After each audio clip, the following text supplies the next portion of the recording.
no os voy a mentir, tengo sensaciones encontradas con este coche.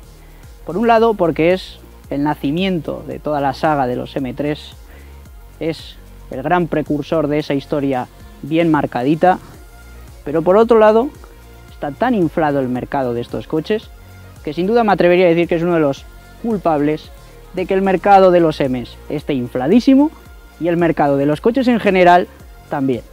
Pero bueno, ya que tenemos aquí la gran oportunidad, tenemos con nosotros un M3 E30, vamos a aprovechar hoy para poder reflexionar sobre qué precio estamos dispuestos a pagar por recordar o revivir esas sensaciones, esa sensación de purismo, esa nostalgia, ¿a qué precio está? Así que como ya digo, vamos a hacer un pequeño repaso histórico ahora y en nada volvemos aquí con nuestro M3 E30. Para entender lo que BMW hizo con este coche nos tenemos que remontar a principios de los años 80, en pleno apogeo del automovilismo. Fórmula 1, Grupo B, Le Mans, NASCAR y algo totalmente nuevo, la DTM. Por aquel entonces la DTM, el campeonato de turismos alemán, no era más que un proyecto. Sin embargo, las principales marcas alemanas vieron esto como una buena opción para publicitar sus modelos. De ahí que en 1984, en su primera temporada, BMW corriese con su 635 CSI, llevándose además el campeonato general de ese mismo año. Sin embargo, mucho antes, en 1982, ante la presentación del nuevo BMW Serie 3 E30, los pensamientos de muchos de los ingenieros de BMW Motorsport pasaban por desarrollar un modelo de competición sobre la base del E30. Dicho y hecho, para poder homologar la versión de competición del M3 E30, BMW Motorsport tenía que producir al menos 5.000 unidades de la versión de calle. Sin embargo, esta versión de calle más civilizada no dejaba de ser un auténtico coche de carreras.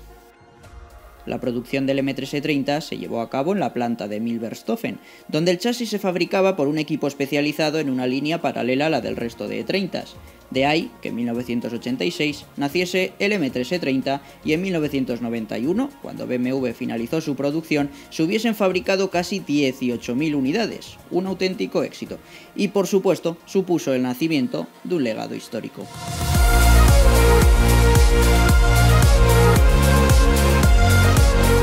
El M3 E30 se diferenciaba prácticamente por todas partes con un Serie 3 E30 normal y corriente. Solo hay que fijarse en sus aletas ensanchadas para darnos cuenta que estamos casi ante un coche de competición.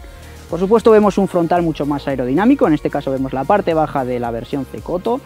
Y luego si nos vamos yendo por aquí, como digo, esa línea con aletas ensanchadas, vemos unas llantas en un estilo, una especie de BBS con radios cruzados que lo hacen mucho más ligero que una llanta común. Curioso fue que, por ejemplo, se modificase la línea del pilar C, y es que si nos damos cuenta, en el Serie 3 E30 la caída es mucho más recta, en el M3 E30 tiene una prolongación mucho más marcadita, eso todo para aumentar coeficientes aerodinámicos. Y luego ya, por supuesto, en la parte final del coche nos encontramos un alerón. Y además, si nos fijamos en esta maravillosa unidad que tenemos hoy con nosotros, contamos con un color muy especial, y es que este rojo no es un rojo común, es el Genarrot, del cual en el M3 E30 tan solo se fabricaron 977 unidades. Una curiosidad y algo que le hace, bueno, pues ser un poquito más exclusivo. Pero lógicamente sus principales cambios no estaban solo en el exterior. El M3 se ganó al público gracias a su excelente conducción. Para ello se modificaron la mayoría de sus elementos dinámicos. Entre esos cambios encontramos suspensión mejorada, muelles más cortos y rígidos, barras estabilizadoras reubicadas, amortiguadores especiales y grandes ajustes en la dirección del coche. Por supuesto, pasaba a montar unos frenos mayores, discos ventilados de 288 mm delante y 282 mm detrás. Con todo ello, el M3 pesaba 1.200 kilos. Y bueno, ya ubicados en el interior, lo que nos encontramos es unas líneas clásicas, un aire retro, eso que tanto hace falta hoy en día. Sin duda nos encontramos unas líneas mucho más cuadradas que lo habitual. Es, como ya digo, curioso, ¿no? Escuchemos chirriar un poco los asientos, los plásticos. Y ya digo que es que en este coche lo que encontramos es lo justo y necesario para disfrutar de la conducción. Tenemos una radio, tenemos aquí un volante que es curioso porque es grandecito. También es curioso que no encontremos ningún botón en él. Cualquier coche medianamente moderno ya tiene cualquier botón por ahí rondando. En este no hay nada, vemos los 3 radios. En la parte baja 3 pedales y lo más importante, una caja de 5 velocidades que nos hace disfrutar de la conducción. Ojo, cuidado, que no es poco, ya en su momento contaba con techo abatible, se abate un poquitín, pero bueno, creo que una de las cosas más importantes del coche estaba ahí adelante, el motor.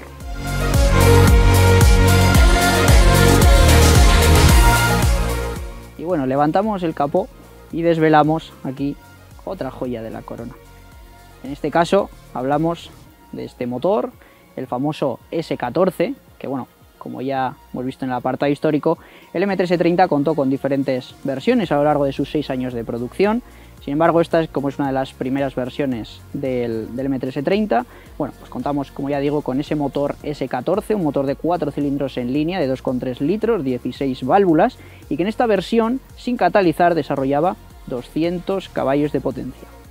200 caballos de potencia que seguramente a muchos ahora mismo en ese boom de los supercaballos, chispazos y todo a lo grande no os parezca mucho, pero no es la superpotencia del coche, sino cómo los mueve y cómo se mueve este coche. Curioso también que BMW, o en este caso BMW M, tan solo le costó 2 semanas desarrollar este motor, toda una hazaña. Y como curiosidad también utilizaron varias unidades del M3E30 con este motor en el circuito de Nardo, ¿vale? Y consiguieron hacer 50.000 kilómetros sin sufrir ningún tipo de contratiempo. Para que os hagáis una idea, el objetivo de BMW M con este motor era hacer un motor robusto y fuerte, no algo de unas super altísimas prestaciones. Así que yo creo que más que conseguido, porque después de tantos años aquí los tenemos y no dan para nada mucha guerra.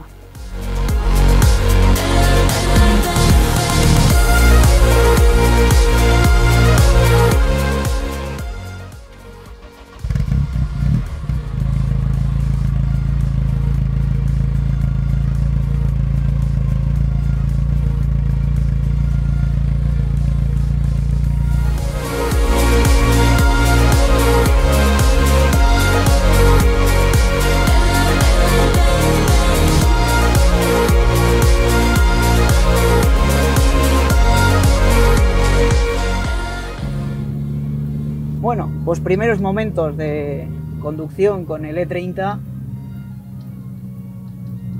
Madre mía, es súper arcaico, pero yo creo que ahí radica un poco la diferencia con cualquier coche actual.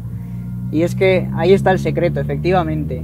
Efectivamente, porque todo es bruto, el embrague es muy duro, las marchas cuesta meterlas, sin embargo la relación de marchas no es que sea precisamente larga, pero, joder, qué real, qué auténtico se siente el coche. Yo creo que ahí está la clave del M3E30, porque todo se mueve, vibra, es duro, ya digo, la dirección, sin ayudas de ningún tipo, aquí sientes todo. Y qué pasada. Y qué pasada, porque esto es conducción auténtica, os lo digo de verdad. Además es curioso porque lo que más me ha llamado la atención, sin duda, es a la hora de ir a poner el coche ya en marcha, que la primera marcha se mete hacia detrás, segunda hacia adelante, o sea, hay que hacer un proceso de aprendizaje con el coche antes de ponernos en marcha con él. Y ya digo, es tan auténtico que, madre mía, de chasis y todo, el coche se siente fenomenal, os lo digo de verdad. El sonido, que es que además vamos con ese sonido, ahí bajamos a tercera, como digo, hay que apretar bien el embrague. Y es que el sonido que llevamos parte trasera del escape Super Sprint, que nos envuelve en esta conducción pura y pasional. Además tenemos suerte que no coincidimos ni con ciclistas, ni con coches. Estamos conduciendo, estamos el coche y el conductor y el coche solos. Puras emociones, puras sensaciones.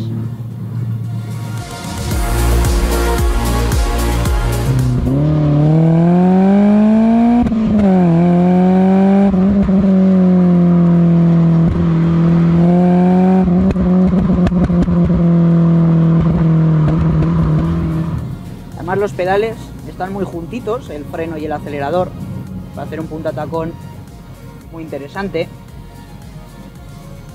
Y wow, vaya joya estamos moviendo. Y digo que vaya joya estamos moviendo porque tampoco hay que fijarse mucho, o la gente no se tiene que fijar mucho para de repente escuchar a lo lejos señalar a un niño y diciéndole a su padre: mira, Aita, vaya coche. Porque el coche llama la atención porque es rojo, porque es clásico, porque es auténtico y porque es un coche que no se ve. Es que el tema es que no se ve. Estamos con el primer M3 E30, con el coche con el que nace la saga, un coche que ha hecho historia, por supuesto, pero es curioso porque nos remontamos a finales de los años 80 con este coche, y es que ya por aquel entonces este coche tenía la esencia M. Es lo que me estoy dando cuenta ahora al conducir este coche.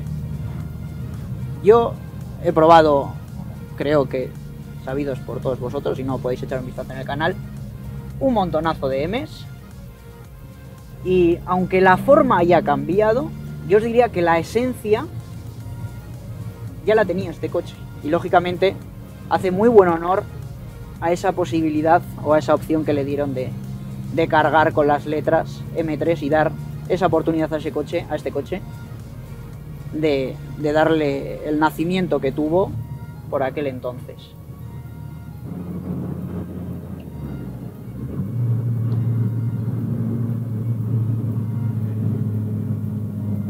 En este coche no encontramos ni botones Sport ni botones de nada. Esto es auténtica conducción, puro. Y ya digo, cómo entra el coche, vaya paso por curva que tiene, es impresionante.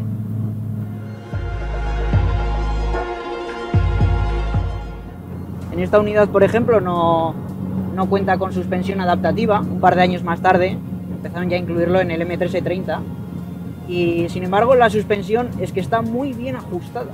Algo que me estoy dando cuenta, no es ni súper tabla ni súper blandito, está muy bien ajustada.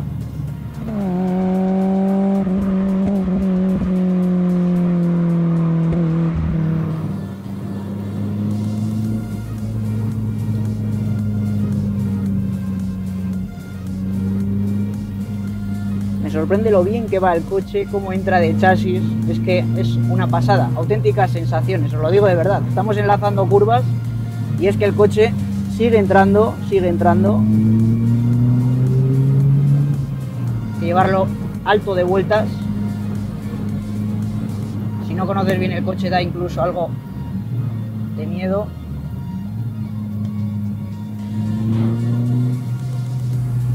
Pero conducción auténtica.